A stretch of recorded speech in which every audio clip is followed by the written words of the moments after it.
자, 새로 산 휴대폰의 사용 흔적이 있습니다. 휴대폰 대리점에서 구매한 거라 완전히 새 상품을 받았다고 생각했는데 핸드폰 어플을 둘러보던 중 운동 어플에 한 달 전 만보기 기록이 있더라고요.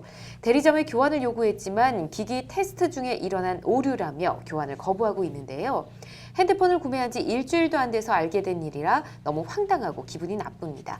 저는 정말 핸드폰을 교환받을 수 없는 건가요? 보내주셨네요.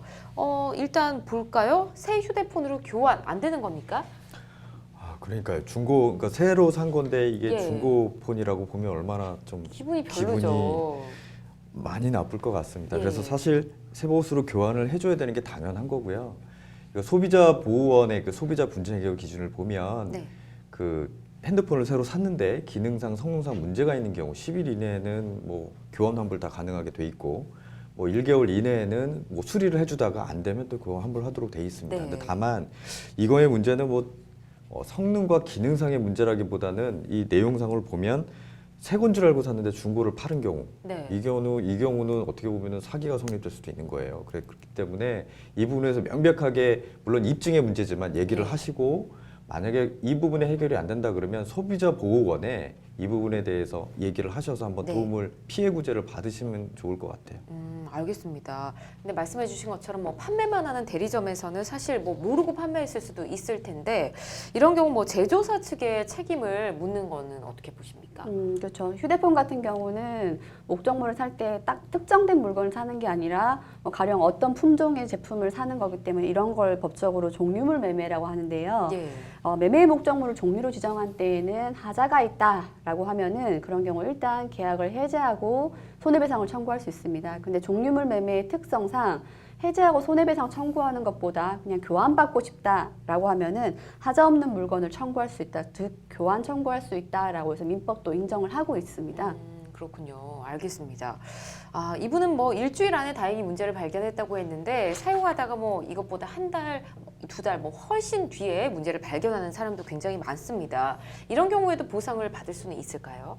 예, 당연히 아까 말씀드렸던 것처럼 뭐 계약을 해제를 해서 법률적으로 소비자 보호원의 분쟁 해결 기준상으로는 좀 들어맞지 않는 내용일 수도 있는데 이 부분에 대해서 입증을 해서 하면 보상을 받을 수 있습니다. 다만 시간이 너무 한참 지나 버리게 되면 이거를 예전에 새로 산 건데 중고폰이었다, 사용한 흔적이 있었다라는 거를 그 자체로 입증하기가 좀 쉽지가 않은 점이 있어요. 그래서 항상 새로 사실 때는 먼저 이것저것 한번 확인해 보시는 것도 하나의 방법일 것 같습니다. 알겠습니다. 자, 요즘 휴대전화 100만 원이 훌쩍 넘은 고가잖아요. 그렇기 때문에 보험도 굉장히 많습니다. 그래서 보험에 가입돼 있지 않는 경우 뭐 떨어뜨려서 좀 깨졌다든지 고장이 났을 때 비용이 훨씬 많이 발생하기도 하는데 어떤 분들은 뭐 무조건 새 제품으로 교환해달라고 떼쓰는 분도 많다고 하더라고요. 휴대전화 뭐 수리나 교환에 대한 규정도 별도로 있습니까? 네, 일단 있고요. 예. 그 공정거래위원회가 고시한 소비자 분쟁 해결 기준이라는 기준에 따르고 있습니다. 이 소비자 분쟁 해결 기준은 비단 휴대전화에 한정하지 않더라도 여러 가지 전자제품에 대해서 뭐 품질 보증 기간이라든지 부품 보유 기간을 규정을 해두고 있는데요.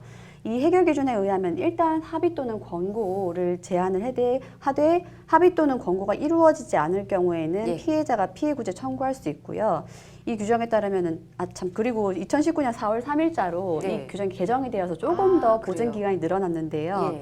이 소비자 분쟁 해결 기준에 의하면은 품질 보증 기간이 종전에는 1년이다가 이제는 2년으로 증가가 됐고요. 그다음에 부품 보유 기간도 4년 정도 그 보유 기간이 규정이 되어 있습니다. 더 길어졌군요. 네. 이 부분은 좋아진 것 같습니다. 상담 내용과는 좀 다르지만 휴대전화가 요즘 고가이기 때문에 뭐 준 휴대전화를 판매한다든지 아니면 일부러 뭐 훔쳐서 몰래 되파는 경우가 좀 있는 것 같더라고요. 이럴 때 어떤 처벌을 받게 되는지 저희 좀 알아보도록 할까요? 예, 종종 그 점유이탈물 횡령에 대해서 모르셔서 떨어져 있는 걸 했는데 점유이탈로 이제 조사를 받으시는 분들이 있습니다. 그러니까 휴대폰도 고가이다 보니 당연히 떨어져 있는 거를 주운 거는 점유이탈물 횡령죄로 처벌받을 수도 있고요. 당연히 훔친 거는 절도죄로 처벌받을 수도 있으시겠죠. 근데 이런 제품을 가지고 또 다른 사람한테 새 제품이라고 아니면은 내 것처럼 판매를 할 경우에는 별도로 또 사기죄가 성립될 수도 있습니다. 그렇기 때문에 항상 조심하셔야 됩니다.